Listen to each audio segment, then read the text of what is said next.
tried to head on over to Playa Preciosa.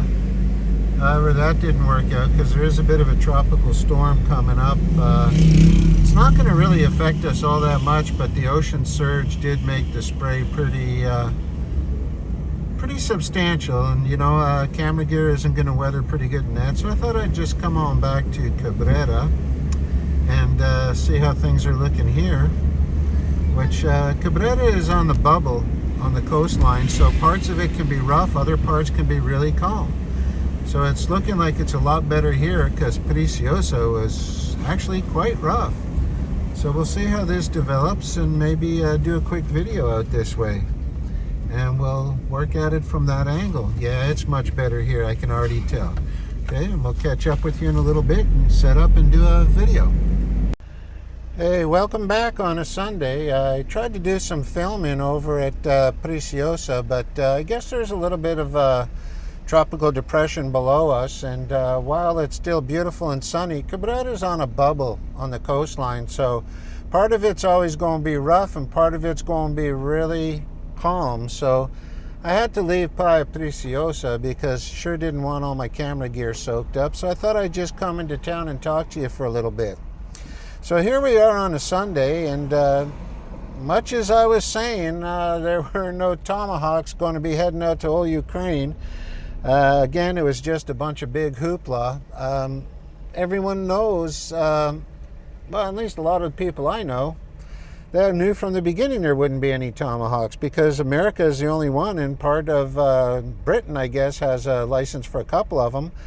But the only way to launch those things is through American technology. So that's going to start a big hoopla. And right now, it appears to be that good old President Trump there might have been playing a game or two with Zelensky. And I think it's an eloquent way of him washing his hands and getting away from this whole situation, which is an unresolvable situation in terms of the hatred between the... It's just so much of this is ethnic that is just not going to go away. And the best thing I think America can do is get out of NATO. There's no reason for them to be there. They don't need anything NATO has to offer because it doesn't have anything to offer anymore.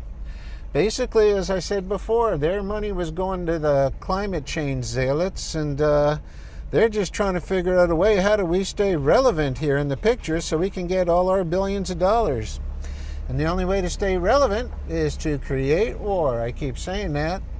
NATO is not about preventing war. NATO is about prolonging war, and it ain't going to change. So it's really kind of good to see that I feel, again, Trump is a very difficult guy to read, but man, ego is the biggest three-letter word in the dictionary, and Lord knows he's got a huge one. But if you feed the ego, just like Putin knows how to do, instead of polarizing it like Zelensky seems to do, you're going to get everything you want that way. And I'm really glad to see there is a lot more of a positive atmosphere looking, because you know what? A few videos ago I said the biggest thing going on is they're talking. And the rule number one for NATO to prolong war is never talk with your, quote, so-called enemy, whether it's real or fictitious, because you're liable to come up with some kind of agreement. So there is a little bit of sunlight at the end of the tunnel. Like that old saying goes, there's a light at the end of the tunnel. I just hope there ain't a train attached to it. And we'll keep you posted. Just keep your eyes open, and like I say, many parts of the world are going to favor a lot better than other parts of the world. And just take a look at the violence developing all over Western culture, and take a look at other places. There are so many better choices, but you got to be willing to make a move, and you got to be willing to vote with your feet and understand that's a decision, and a decision can always be changed by another decision, and as things progress. But over the next, I'd say, close to a decade, you're going to find these kind of places are going to weather the storm so much better than so many other places, such as U.S., Europe, and where I'm from, which is good old Canada. People are starting to vote with their feet. I've been really busy the last couple of weeks after a quiet spell.